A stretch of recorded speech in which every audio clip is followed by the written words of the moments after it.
Ada orang yang kalau sakit hati itu nggak teriak, nggak marah, dia tuh cuma diem. Bukan karena nggak ada yang mau diomongin ya, justru di kepalanya itu ribuan kalimat tuh udah muter-muter terus.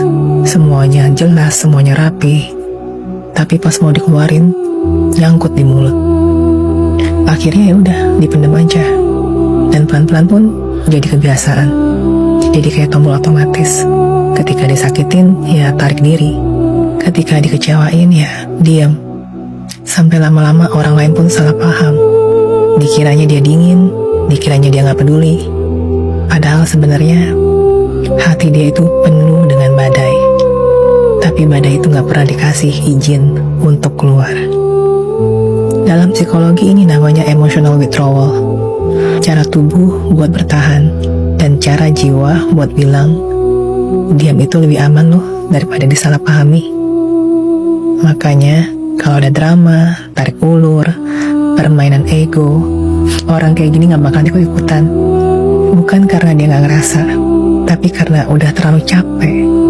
Dia tahu energinya terlalu mahal buat dipakai menghadapi hal-hal yang gak tulus. Dan lucunya, orang lain pasti bingung. Kok bisa sih dia segitu tenangnya ya? Kok bisa sih gak ribut? Padahal aslinya itu bukan tenang. Itu adalah luka yang udah dilatih menjadi hening. Dan yang bikin nyesek, orang kayak gini sering mikir, toh gak ada yang bakal bener-bener dengerin gue. Jadinya makin lama dia makin nutup. Padahal dia bukan batu loh, dia juga bukan es.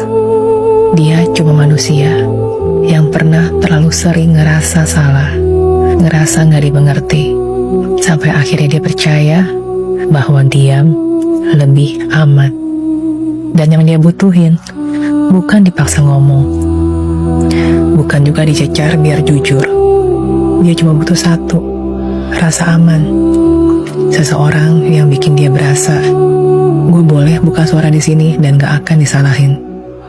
Jadi kalau suatu hari dia akhirnya ngomong ke elo, itu bukan karena elo hebat dalam memaksa, tapi karena dipercaya sama elo.